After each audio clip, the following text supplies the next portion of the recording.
오늘 아침 뉴스 연구소. 오늘 아침 뉴스의 맥을 짚어드리는 시간 뉴스 연구소. 오늘도 두 분의 연구위원 나오셨어요. CBS 김정훈 기자, 뉴스톱 김준일 대표, 어서 오십시오. 안녕하세요. 예, 오늘 첫 번째 뉴스 뭐부터 볼까요? 쿠팡 화재 속에 엇갈린 책임의 무게입니다. 네.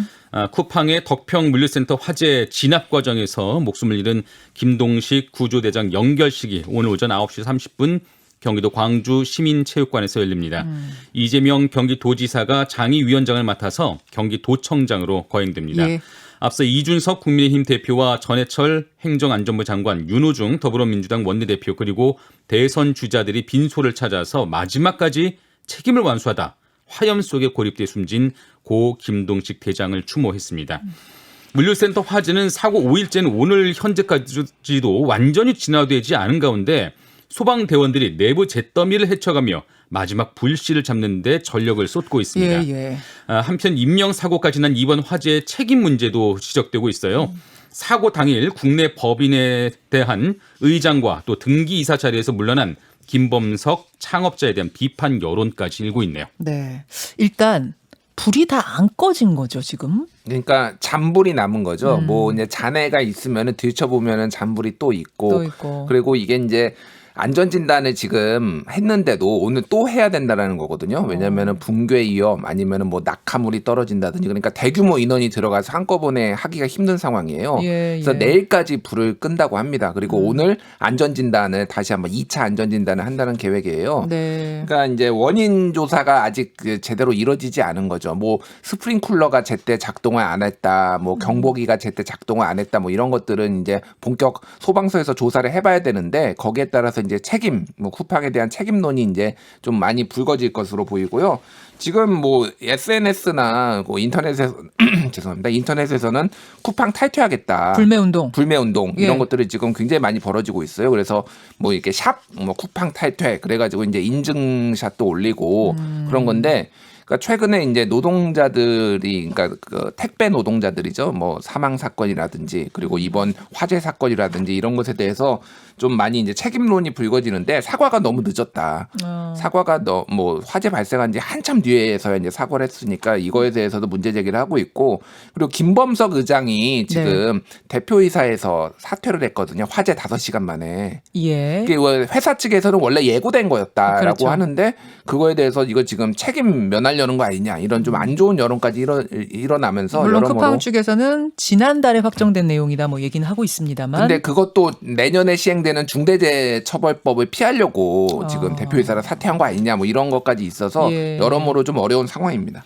말씀하신 것처럼 중대재해처벌법을 적용되는 것을 피하려고 사임을 했다. 아니면 대기업 총수 지정을 피하려고 사임을 했다. 이런 얘기가 있었는데 이에 대한 쿠팡 측의 설명은 글로벌 경영에 전념하기 위한 결정이라는 거예요. 김범석 창업자가 이제 글로벌 경영에 본격 나서니까 국내 자리에선 손을 떼겠다라는 건데 근데 지난 3월에 뉴욕 증시 상장에 맞춘 언론 인터뷰에서는 김범석 창업자가 이런 말을 했었습니다.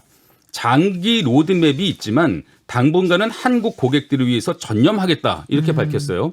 이게 지난 3월입니다. 그러니까 그 당분간 한국 고객들을 위해서 전념하겠다. 그 당분간이라는 게 고작 석 달을 의미했다는 것이냐. 이 부분은 납득하기 어렵죠. 그래요. 무엇보다 고 김동식 대장 인명수색하러 들어갔다가 이런 변을 당한 거 아니겠습니까? 지금 뭐 추모객들의 발걸음이 이어지고 있다는데 김동식 대장을 기억하는 동료의 이야기 그리고 여러분 잘 생각해 보시면 비슷한 화재가 이천시에서 좀 자주 발생하는 느낌 아니에요? 네. 왜 그런 걸까? 궁금하지 않으십니까?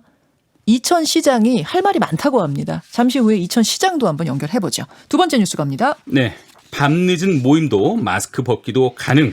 다음 달부터 거리두기 단계가 개편이 되는 거죠. 네. 다음 달부터는 수도권 식당과 카페의 매장 내 영업시간이 현재 밤 10시에서 자정까지로 늘어나고요. 일단 시간 늘어나고 5인 이상 사적 모임 그 금지 조치도 완화됩니다. 네. 이를 비롯해서 정부가 어제 7월 1일부터 적용할 새로운 사회적 거리두기 체계를 발표했습니다. 수도권에서는 거리두기 2단계가 적용되는데 영업시간이 늘어나는 것뿐 아니라 그동안 문을 닫은 각종 유흥시설의 운영도 재개됩니다. 네. 사적 모임은 다음 달 1일부터 6명까지 허용되고요. 15일부터는 8명까지도 모임이 가능해집니다. 비수도권에서는 방역 수칙을 지킨다는 전제 아래서라면은 참석자 수를 제한하지 않기로 했고요. 또 백신 접종 인센티브도 본격화해서 1차 접종자와 예방접종 완료자 모두 공원이나 등산로 등 실외에서 마스크를 벗을 수 있습니다. 아울러 트래블법을 시행으로 접종자들의 해외 단체 여행도 허용되네요. 7월부터 뭐가 많이 바뀌네요. 네. 일단은 거리두기 단계 지금 5단계로 하고 있는 걸 4단계로 바꾸는 그 근본적인 변화에서부터 시작되는 거죠? 그렇죠. 예. 그래서 이제 총 기조는 웬만하면은 영업 금지는 안 한다. 영업 금지는 안 한다라는 거야. 시간 제한, 뭐 인원 제한을 하더라도 뭐 영업하지 마 이런 식으로 특히 무슨 뭐 유흥주점, 콜라텍 예. 뭐 이런 데들 못 하게 했잖아요. 그런 거 그렇죠. 웬만하면 안 한다라는 거고 지자체한테 자율성을 굉장히 줬어요. 그러니까 지자체가 지금도 뭐 이제 지역별로 다 다르긴 하지만은 지자체가 이를테면 영업을 좀 더 뭐 시간을 제한한다든지 이런 것들 알아서 판단해라. 어허. 이렇게 이제 이해를 하시면 될 것 같고. 10만 명당 한 명이거든요, 기준이. 예. 그러니까 쉽게 말하면은 서울이 97명이 넘어서면은 1단계에서 2단계로 넘어가요. 이게 예. 무슨 얘기냐? 서울 인구가 970만 명이라는 얘기입니다. 그러니까. 그러니까 5,300만 명이니까 그거보다 조금 많은데 어쨌든 그래서 수도권은 250명, 하루 확진자가 250명이면은 이상이면은 2단계가 되는 거죠. 그래서 지금이 2단계인 거예요. 예, 지금이 우리 2단계가 되는 거고 그리고 이제 전체적으로 보면은 2단계는 9인 이상 네. 금지. 그리고 3단계는 4인 이상 금지. 이건 1,000명이거든요. 전국 기준으로 보면. 그렇죠. 그리고 4단계는 우리가 가본 적이 없는데 하루 확진자 2,000명입니다. 예. 거기는 뭐 한마디로 얘기하면 나오지 마라. 그건 락다운이죠. 락다운이에요. 근데 그건 한 번도 가본 적이 없고 앞으로도 뭐 그렇게 해야 되겠습니까? 4단계가 그렇고 1단계, 2단계 이쪽에 주목하는 건데 우선 7월부터 당장 바뀌는 거 다시 한 번만 정리해 볼게요. 지금까지 문 닫았던 유흥시설, 뭐 홀던 팝 이런 거 문 다 여는 거고 예. 그다음에 지금까지 10시까지 했던 곳들 12시까지 문 여는 거고 그다음에 4인까지만 모일 수 있었던 거 6인 모일 수 있고 보름 후에는 8인까지 모일 수 있고 이렇게 바뀌는 거 맞죠? 그렇죠. 예. 그게 큰 변화입니다. 이에 대해서 전문가들은 좀 우려스럽다는 반응도 있죠. 좀 너무 성급한 거 아니냐라는 반응이 있는데 물론 이 7월 달에는 좀 휴가철이 있어요. 예. 사람들이 많이 좀 이동하는 그런 시즌이고 많이 좀 놀러 다니는 그런 시즌이고 또 변이 바이러스에 대한 염려도 계속되고 있습니다. 그래서 좀 이 조치가 성급한 것 아니냐 이런 우려가 나올 법은 하고요. 근데 또 재밌는 것은 직장인들 사이에서는 이런 얘기도 있더라고요. 어떤 회식 거요? 문화가 다시 재개되는 것 아니냐. 아. 그냥 바로 느껴지는 것이 이 기대와 우려가 좀 엇갈리는 것 같은데 그동안은 5인 이상 모임이 제한되면서 회식 자체가 많이 없어졌거든요. 그렇죠. 이제 6인, 8인까지 모이고 또 밤 10시에서 12시까지 되고. 또 회식을 할 수가 있기 때문에 이에 대해서 이렇게 반기는 사람, 불편한 사람 이 반응이 좀 나뉘는 것 같습니다.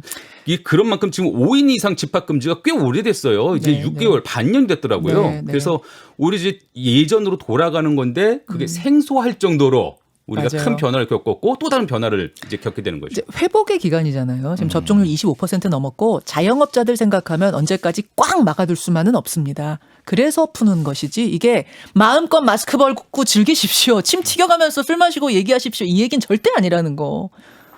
우리부터 잘해야죠. 그러네요. 개개인이 잘해야죠. 예. 자, 다음 뉴스로 갑니다. 김정훈 기자. 윤석열 X파일로 술렁인 정가입니다. 예. 이른바 윤석열 X파일로 지금 정가가 술렁술렁하고 있는데요. 윤석열 전 검찰총장의 각종 의혹이 망라됐다는 그 X파일의 존재를 두고 윤 전 총장 측 이동훈 대변인은 지난주 뉴스쇼에 출연해서 거리낄 게 없다 이렇게 밝혔죠. 네. 그 이동훈 대변인이 내정 열흘 만인 어제 물러났는데 국민의힘 입당 문제에 혼선을 끼친 탓이라는 해석과 함께 윤석열 X파일에서 윤 전 총장 의혹을 확인해 스스로 물러난 게 아니냐 이런 해석까지도 나오고 있습니다. 그래요? 이에 대해서 윤 전 총장 측 이상록 대변인은 X파일 관련해서는 대응하지 않겠다 이런 입장을 밝혔고요. 네, 네. 이런 가운데 대권 주자 그 리스트도 길어지고 있어요. 추미애 전 법무장관이 오는 23일, 김두관 의원이 다음 달 1일 출마 선언을 하기로 했고 네. 최재형 감사원장도 출마 가능성을 좀 높이고 있습니다. 네. 민주당이 내일 의원총회를 통해서 경선 연기 여부를 끝장 토론하기로 한 것도 이제 관심이네요. 6말 7초 되면은 대권 선언 잇따를 거다 예상은 했는데 진짜 하루 자고 나면은 잠룡 등들의 출마 선언이 이어지고 있어요. 잠룡 풍년 누가 그런 얘기하던데 진짜 줄줄이 이번 주에 줄줄이 등장을 하는 거죠. 예. 좀 눈길을 끈 게 지금 그 P&R 리서치가 머니투데이 의뢰로 지난 19일 1,003명한테 조사를 했는데요. 네. 최재형 감사원장이 5위를 기록했습니다. 4.5%로. 5위요. 예, 차기 대선. 그러니까 순서가 그러니까 윤석열, 이재명, 이낙연, 정세균 다음에 예. 최재형이에요. 지금 첫 등장하면서 5위 한 예, 거예요? 예. 그러니까 지금 오늘 아침자 그 중앙일보에 따르면은 네. 원래 당초에 한 7, 8월 정도에 사퇴설이 돌았는데 이달 말에 지금 사퇴하는 것으로 알려졌다. 이렇게 해가지고 중앙일보가 썼어요. 단독 지금. 보도. 예. 단독 보도를 썼어요. 그러니까 지인을 통해서 쓴 건데 그 정도로 지금 빨라졌다라는 거. 김동연 부총리 같은 경우에 전 부총리 같은 경우에도 야권만 네. 조사를 한 경우에도 이름이 올라와 있습니다. 지금 1.9%. 김동연 전 부총리도. 그래서 어저께 이제 뭐 기자들을 만났는데 뭐 송영길 민주당 대표가 여당 사람이다 이런 얘기를 하니까 그거에 대해서 반응을 안 했거든요. 그러니까 좀 이게 운신의 폭을 지금 넓혀두려고 그렇죠. 국민의힘 들어가느냐 그것도 답을 안 하고 조금 이렇게 그러니까 좀 대권에 출마 의사를 약간 보이는 것 같아요 지금. 추미애 전 장관은 아예 출마 선언 날짜, 공식 예. 선언 날짜를 못 박았죠. 23일에 예. 추미애 TV 유튜브에서 공식으로 하겠다. 온라인으로 하겠다는 온라인으로 거죠. 하겠다 이렇게 됐고 김두관 의원 같은 경우에는 7월 1일 날 잠정 결정하겠다. 그러니까 발표하겠다? 선언하겠다라고 예. 그랬는데 7월 1일이 네. 지금 미묘한 게 뭐냐면은 이번 주부터 이미 예비 등록입니다. 원래는 역산으로 따지면은 오늘부터예요. 오늘이에요. 예, 예. 오늘이네요, 진짜. 근데 7월 1일 날 한다라는 거는 이거는 경선 연기가 된 거를 지금 전제로 지금 하는 거 아니냐. 그러니까 그러네, 진짜. 깔고서 지금 얘기를 한 거다. 이렇게 아니, 진짜 볼 원래 것 같아요. 시간표대로라면 오늘하고 내일 예비 후보 등록해야 돼요. 예, 예. 그러니까 뭐 계산에 따라서는 수요일이다 그럴 수도 있는데 7월 1일은 그거와 비교하면 거리가 한참 멀죠. 뒤죠. 그러니까 이거는 경선 연기를 염두에 둔 것이다. 그래서 지금 그 의원총회 열어가지고 경론이 지금 예상됩니다. 지금 아직 안 연 거죠? 예, 아직 주말 안 사이에 열었습니다. 지금 변화 없는 거죠, 민주당 현재는 경선. 변화는 없고 의원총회 연다라는 거죠. 예, 예. 그 모든 것에 뭐 여러 가지 사안들의 변수가 이제 윤석열 엑스파일일 수도 있을 것 같은데요. 일단 알려진 바로는 윤석열 엑스파일 한 A4 용지로 20장 분량으로 윤석열 전 검찰총장의 여러 가지 의혹을 망라해서 써놨다. 이런 내용들이 흘러나오고 있습니다. 보셨어요? 저는 못 봤습니다만은. 보셨어요? 아직 못 봤습니다. 저도 못 봤는데 이게 있어요. 있기는 왜요? 그 존재 자체도 지금 아직은 좀 뭐 확인되지는 않고 있는데요. 다만 새로운 한 방은 글쎄 새로운 한 방까지는 없는 것 아니냐 이런 관측도 있고요. 이에 대해서 이제 여권과 야권 모두 좀 조심스러운 반응이죠. 여권은 이게 함부로 윤석열 검찰총장을 향해서 달려들다가 혹시 헛발질하는 거 아니냐 이런 우려가 좀 있을 거고 또 야권은 이게 별것 없다 이렇게 안하게 생각하다가 오히려 일격을 당할 수도 있다. 이런 염려가 있거든요. 그래서 윤석열 엑스파일은 확실한 존재가 드러나기까지는 여야 모두 좀 긴장하면서 지켜보고 있네요. 지금 이 엑스파일 얘기가 주말에 불거진 거는 장성철 소장, 정치평론 하는 분이고 이제 김무성 의원의 전 보좌관 출신이죠. 네. 이분이 내가 엑스파일 봤더니 이게 뭐라고 했더라. 이게 참 어렵다라는 취지로 참 어렵겠다 이런 취지로 글을 썼다가 지웠어요. 이게 지금 불씨가 된 거 아니겠습니까? 네. 할 얘기가 많습니다. 오늘 뉴스닥에서 요 얘기는 해보죠. 두 분 수고하셨습니다. 감사합니다. 김현정의 뉴스쇼는 청취자 여러분의 참여로 이루어집니다. 트위터, 페이스북, 레인보우 게시판, 그리고 단문 50원, 장문 100원의 유료 문자 샵 1212, 우물정 1212 통해 참여하실 수 있습니다. 김현정의 뉴스쇼 여러분과 함께 만듭니다.